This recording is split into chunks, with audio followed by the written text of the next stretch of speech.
तो हम लोग देखते हैं फिर क्षारीय मृदा धातु के रासायनिक गुण। तो इसके रासायनिक गुण में क्या क्या हो जाएगा, अगर देखो क्षारीय मृदा धातु के आयनन ऊर्जा का मान तो बहुत ही अधिक होता है, तो बहुत अधिक होगा तो ये रासायनिक रूप से क्रियाशील भी बहुत होगा, राइट। तो ये बेरिलियम से हम लोग रेडियम तक के जाएंगे, आवर्त सारणी में ऊपर से नीचे की ओर जाएंगे क्षारीय मृदा धातु के वर्ग में। तो इसकी क्रियाशीलता के मान में लगातार इसमें क्या हो जाते हैं, वृद्धि होते जाते हैं। तो पहला देखते हैं हम लोग हाइड्रोजन से क्रिया। तो हम लोग क्षारीय मृदा धातु का हाइड्रोजन से हम लोग इसी क्रिया कराते हैं, तो ये सामान्य हाइड्राइडों का ही निर्माण करता है। और इसका सामान्य सूत्र क्या हो जाता है, MS2, जहाँ ये M जो है बेरिलियम, मैग्नीशियम, जो भी है स्ट्रांजियम, ये जो भी है ना हमारे क्षारीय मृदा धातु के तत्व, ये उस वर्ग के तत्वों को ये प्रदर्शित करते हैं M। और इनके जो हाइड्राइडो हैं, इनके हाइड्राइडो में बेरिलियम हाइड्राइड और मैग्नीशियम हाइड्राइड जो है ये सहसंयोजी बंध का निर्माण करती हैं। और ये जो तीनों हैं, कैल्शियम, स्ट्रांजियम और जो बेरियम है, ये आयनिक बॉन्ड का क्या करते हैं, ये निर्माण करते हैं, राइट। और जो है इनके हाइड्राइडों की क्रिया, ये जो हाइड्राइड है इनके हाइड्राइडों की क्रिया हम लोग जब जल से कराते हैं तो ये हाइड्रोक्साइड का निर्माण करते हैं और क्या हाइड्रोजन मुक्त करते हैं। उसके बाद फिर सेकंड आता है क्या, ऑक्सीजन से क्रिया। जब हम लोग इसकी क्रिया ऑक्सीजन से कराते हैं तो ये सामान्य ऑक्साइड का ही निर्माण करता है। मैग्नीशियम की क्रिया ऑक्सीजन से कराया तो मैग्नीशियम ऑक्साइड, कैल्शियम की क्रिया ऑक्सीजन से कराया तो कैल्शियम ऑक्साइड। लेकिन ये जो बेरिलियम ऑक्साइड है इसकी क्रिया इसकी जो प्रकृति होती है वो उभयधर्मी होती है, बाकी सबकी प्रकृति क्षारीय होती है। तो उभयधर्मी इन द सेंस क्या होता है, ये अम्लीय प्रकृति के, अम्लीय और क्षारीय दोनों की भांति व्यवहार करते हैं।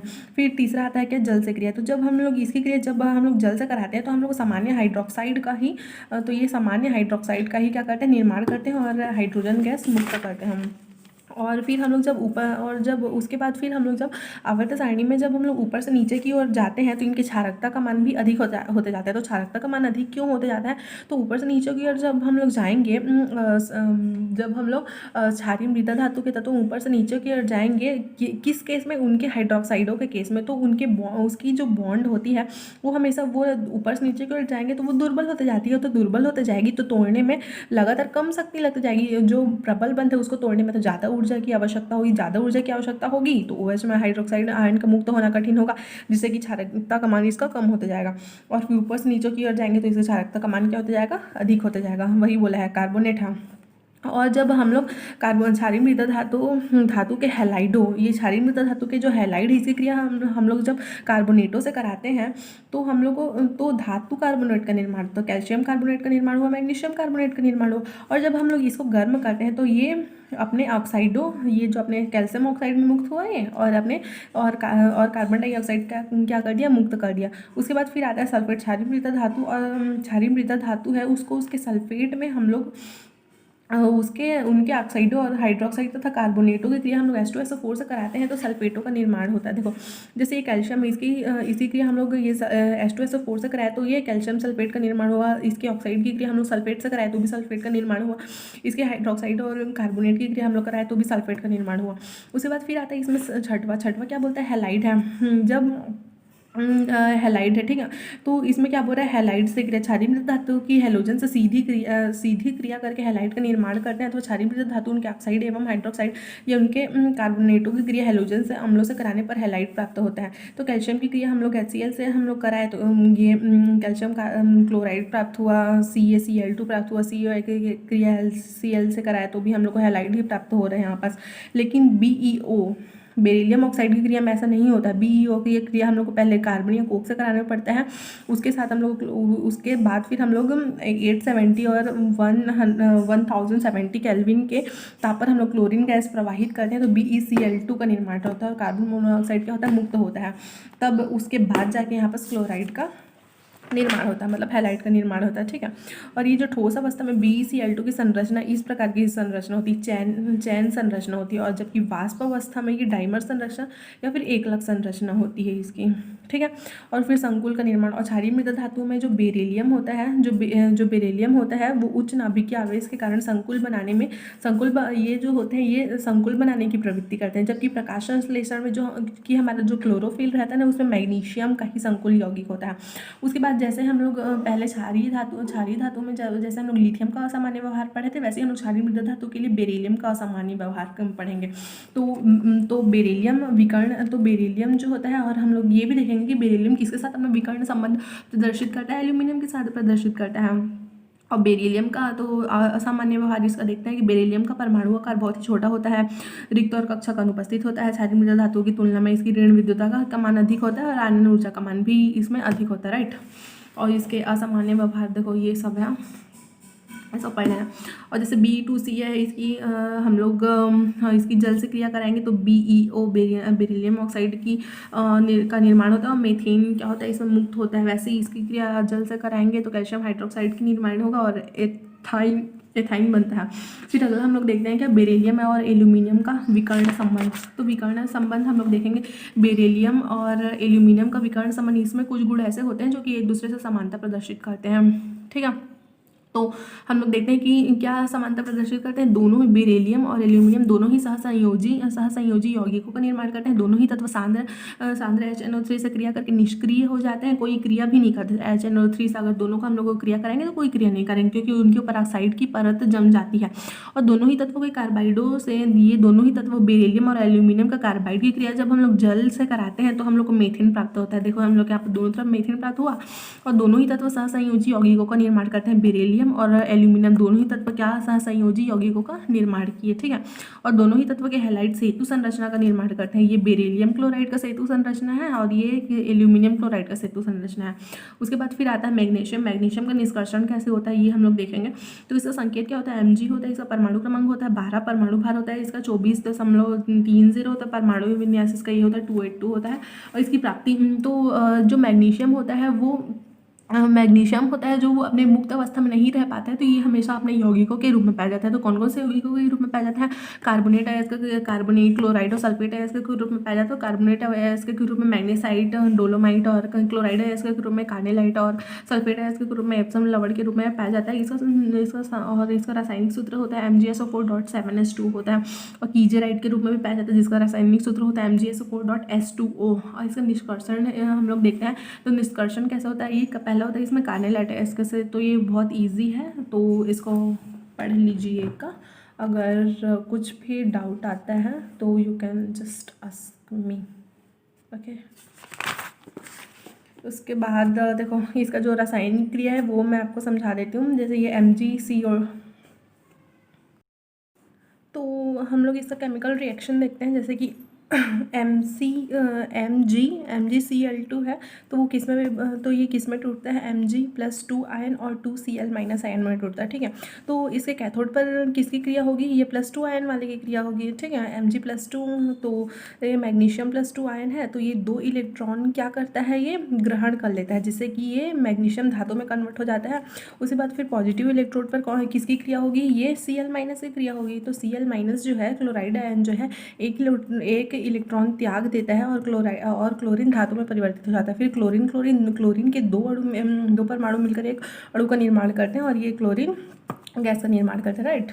उसके बाद फिर हम लोग समुद्री जल के द्वारा भी हम लोग क्या प्राप्त करते हैं, इसमें हम लोग MgCl2 प्राप्त करते हैं, ठीक है। तो हम लोग को पता है कि समुद्री जल में भी लगभग कितना 0.14% क्या होता है, मैग्नीशियम होता है। तो मैग्नीशियम होता है, तो उसमें फिर क्या बोलते हैं, फिर ये जो डोलोमाइट होता है CaCO3.MgCO3, इसको हम लोग क्या बोलते हैं, डोलोमाइट बोलते हैं। तो इसको हम लोग जब गर्म करते हैं तो ये कैल्शियम ऑक्साइड और मैग्नीशियम ऑक्साइड में विभक्त हो जाता है, और कार्बन डाइऑक्साइड क्या करता है, मुक्त करता है। अब ये जो हमारा जो MgO बचा, ये मैग्नीशियम ऑक्साइड जो बचा, इसकी क्रिया हम लोग किससे कराते हैं, जल से कराते हैं। तो जल से जब हम लोग किसी क्रिया कराएं तो यहाँ पर क्या बना, फिर यहाँ पर मैग्नीशियम हाइड्रोक्साइड बना। अब इस मैग्नीशियम हाइड्रोक्साइड की क्रिया हम लोग HCl से कराते हैं, हाइड्रोक्लोरिक अम्ल से कराएंगे, तो ये MgCl2 बचा, MgCl2 और जल मुक्त हुआ। फिर ये जो MgCl2 है, मैग्नीशियम क्लोराइड की क्रिया, फिर मैग्नीशियम क्लोराइड का कैसे होगा, फिर ये Mg+2 और 2Cl- में ये विभक्त हो जाएगा। इसके बाद का जो क्रिया है सेम टू सेम डिट्टो इसके जैसे होगा, राइट। मतलब क्या है कि कैथोड पर मैग्नीशियम जो है वो मुक्त होता है और जो एनोड पर है वो क्लोरीन मुक्त होता है। उसके बाद फिर हम लोग इसका रासायनिक गुण देखते हैं। तो रासायनिक गुण में पहले हम लोग इसका वायु से क्रिया देखते हैं। तो मैग्नीशियम जो होता है ऑक्सीजन से क्रिया करके क्या मैग्नी यह वायु में उपस्थित ऑक्सीजन से क्रिया करके ऑक्साइड और नाइट्रोजन से क्रिया करके नाइट्राइड का निर्माण करता है। तो हम लोग यहाँ से देख सकते हैं मैग्नीशियम ऑक्सीजन से क्रिया करके ऑक्साइड का निर्माण करता है और नाइट्रोजन से क्रिया करके इसमें नाइट्राइड का निर्माण करता है। फिर हम लोग सेकंड देखते हैं इसमें क्या कार्बन डाइऑक्साइड से क्रिया। तो ये मैग्नीशियम जो है कार्बन डाइऑक्साइड से क्रिया करके भी ऑक्साइड का निर्माण करता है और ये कोक या फिर कार्बन मुक्त करता है। फिर हम लोग इसमें तीसरा देखते हैं जल से क्रिया। तो ये जल से क्रिया करके ये क्या बनाता है, हाइड्रोक्साइड का निर्माण करता है। उसके बाद चौथा देखते हैं क्या अम्लों से क्रिया। तो मैग्नीशियम जो है अम्ल से क्रिया करके लवण का निर्माण करता है। तो मैग्नीशियम जो है खुद एक क्षारीय प्रकृति का होता है और ये H2SO4 अम्ल है। तो अम्ल और क्षार जब क्रिया करते हैं आपस में तो वो लवण का निर्माण करते हैं। उसके बाद फिर पांचवा देखते हैं हम लोग एल्किल हैलाइड से क्रिया। मैग्नीशियम धातु क्रिया एल्किल हैलाइड से शुष्क ईथर की उपस्थिति में कराने पर एल्किल मैग्नीशियम हैलाइड का निर्माण होता है, जिसे ग्रिग्नार्ड अभिकर्मक के नाम से जानते हैं। और ये अभिक्रिया हमारा इंपॉर्टेंट है, बहुत इंपॉर्टेंट है। तो देखो ये जो एल्किल हैलाइड है, एल्किल हैलाइड मतलब हैलाइड इसको क्यों बोलते हैं, क्योंकि ये हेलो ग्रुप का है, इसलिए वर्ग 17 का ग्रुप का है ब्रोमीन, इसलिए इसको हेलो ग्रुप बोलते हैं। तो ये हो गया आपका ब्रोमाइड। तो ये हो गया एथिल, इसमें 2 कार्बन है इसलिए मेथिल एथिल हो गया। फिर ये Br का ब्रोमाइड हो गया एथिल ब्रोमाइड। एथिल ब्रोमाइड की क्रिया हम लोग मैग्नीशियम से शुष्क ईथर की उपस्थिति में कराते हैं तो एथिल मैग्नीशियम ब्रोमाइड बोलते हैं, ये प्राप्त होता है। इसको हम लोग क्या बोलते हैं, ग्रिग्नार्ड अभिकर्मक के नाम से भी जानते हैं। उसके बाद फिर हम लोग देखते हैं क्या मैग्नीशियम सल्फेट या फिर एप्सम लवण। तो हम लोग MgSO4.7H2O इसको हम लोग बोलते हैं कि एप्सम लवण। और एप्सम लवण होता है कि हाइड्रेटेड मैग्नीशियम सल्फेट, इसको हम लोग बोलते हैं क्या, एप्सम लवण। तो इसको बनाने की विधि क्या है, सबसे पहले मैग्नीशियम है, मैग्नीशियम को हम लोग मैग्नीशियम धातु को H2SO4 की उपस्थिति में हम लोग इसकी क्रिया कराए तो हम लोग को मैग्नीशियम सल्फेट प्राप्त हुआ। फिर ये जो मैग्नीशियम ऑक्साइड है इसको भी हम लोग मैग्नीशियम ऑक्साइड ही से कार्बोनेट इसको भी हम लोग H2SO4 के से क्रिया कराते हैं तो भी हम लोग को मैग्नीशियम सल्फेट प्राप्त होता है। उसके बाद ताप का प्रभाव देखते हैं। ये जो एप्सम लवण है, एप्सम लवण को हम लोग 150 डिग्री में इसको गर्म करते हैं तो हम लोग को क्या प्राप्त, तो फिर हम लोग को ये क्या प्राप्त होता है, मैग्नीशियम सल्फेट एक जल के 1 अणु के साथ प्राप्त होता है और इसका जल का 6 अणु जो होता है ये मुक्त हो जाता है। ठीक है। उसके बाद ठीक, उसके बाद फिर ये जो बचा आपका MgSO4.H2O बचा, अगर हम लोग इसको 200 डिग्री सेल्सियस ताप पर हम लोग गर्म करते हैं तो ये निर्जल मैग्नीशियम सल्फेट बनता है और ये जो जल का यहाँ पर जो 1 अणु बचता है वो मुक्त हो जाता है। फिर ये MgSO4 उच्च ताप पर हम लोग इसको गर्म करते हैं तो हम लोग को मैग्नीशियम ऑक्साइड और SO3 प्राप्त होता है। फिर अगला हम लोग देखते हैं क्या, इसमें कैल्शियम कार्बोनेट देखते हैं। तो कैल्शियम कार्बोनेट को कैसे कैसे बना सकते हैं, तो कैल्शियम हाइड्रोक्साइड की क्रिया जब हम लोग कार्बन डाइऑक्साइड से कराते हैं तो हम लोग को कैल्शियम कार्बोनेट प्राप्त होता है, जल प्राप्त होता है। फिर कैल्शियम क्लोराइड CaCl2 इसकी क्रिया हम लोग जब Na2CO3 सोडियम कार्बोनेट से कराते हैं तो हम लोग को कैल्शियम क्लोराइड और NaCl प्राप्त होता है। और ये कैल्शियम नाइट्रेट है, इसकी क्रिया हम लोग जब सोडियम कार्बोनेट से कराते हैं तो CaCO3 प्राप्त होता है और सोडियम नाइट्रेट प्राप्त होता है। और फिर उसके बाद फिर हम लोग इसका गुण देखते हैं। तो कैल्शियम कार्बोनेट है, इसको जब हम लोग गर्म करते हैं तो कैल्शियम ऑक्साइड और कार्बन डाइऑक्साइड मुक्त होता है। और ये जो होता है जल में, ये कैल्शियम कार्बोनेट जल में तो अविलेय होता है, किंतु कार्बन डाइऑक्साइड युक्त जल से क्रिया करके कैल्शियम बाइकार्बोनेट बनाता है और जल में विलेय हो जाता है। ठीक है। तो कैल्शियम कार्बोनेट की क्रिया जब हम लोग जल और कार्बन डाइऑक्साइड से कराएंगे तो कैल्शियम बाइकार्बोनेट हम लोग को प्राप्त होता है। और अम्लों से क्रिया करके यह लवण बनाता है। तो कैल्शियम कार्बोनेट जो है वो खुद एक क्षारीय प्रकृति का होता है, तो अम्ल से क्रिया करके क्या बनाएगा, ये लवण बनाएगा। उसके बाद ये 3 क्वेश्चन है, ये बहुत इंपॉर्टेंट है और इसके सॉल्यूशन ये रहे, आप इसका स्क्रीनशॉट ले सकते हैं। उसके बाद फिर ये सेकंड क्वेश्चन आता है, क्षारीय मृदा धातुओं को प्रथम आयनन ऊर्जा का मान अपने संगत क्षार धातुओं की तुलना में अधिक होता है, क्यों। तो ये भी बहुत इंपॉर्टेंट है। तो हम लोग पिछले लेक्चर में जैसे भी पढ़े हैं, जो भी पढ़े हैं वो सब इसके अंतर्गत आता है और ये आंसर है इसका। फिर अगला आता है हमारा कैल्शियम ऑक्साइड या बूझा चूना। तो कैल्शियम कार्बोनेट है, कैल्शियम कार्बोनेट को जब हम लोग गर्म करते हैं तो कैल्शियम ऑक्साइड और कार्बन डाइऑक्साइड प्राप्त होता है। तो ये कैल्शियम ऑक्साइड है, इसको ही हम लोग बूझा चूना बोलते हैं। और इसका रासायनिक गुण है, इसको हम लोग देख लेते हैं वायु से क्रिया। तो कैल्शियम ऑक्साइड की क्रिया जब हम लोग जल से कराते हैं तो कैल्शियम हाइड्रोक्साइड प्राप्त होता है और कैल्शियम ऑक्साइड की क्रिया जब हम लोग कार्बन डाइऑक्साइड से कराते हैं तो CaCO3 कैल्शियम कार्बोनेट प्राप्त होता है। होता है। फिर अगला है क्या, जल से क्रिया। तो कैल्शियम ऑक्साइड की क्रिया जब हम लोग जल से कराते हैं तो हम लोग को कैल्शियम हाइड्रोक्साइड प्राप्त होता है। फिर तीसरा है क्या, अम्ल और अम्लीय ऑक्साइडों से क्रिया। कैल्शियम ऑक्साइड की क्रिया जब अम्ल से कराते हैं तो हम लोग को लवण प्राप्त होता है, क्योंकि कैल्शियम ऑक्साइड जो है वो क्या क्षारीय प्रकृति का होता है। जब हम लोग इसकी क्रिया किसी अम्ल से कराते हैं तो हम लोग को लवण प्राप्त होता है। फिर चौथा है कि इसमें अधातुओं से क्रिया।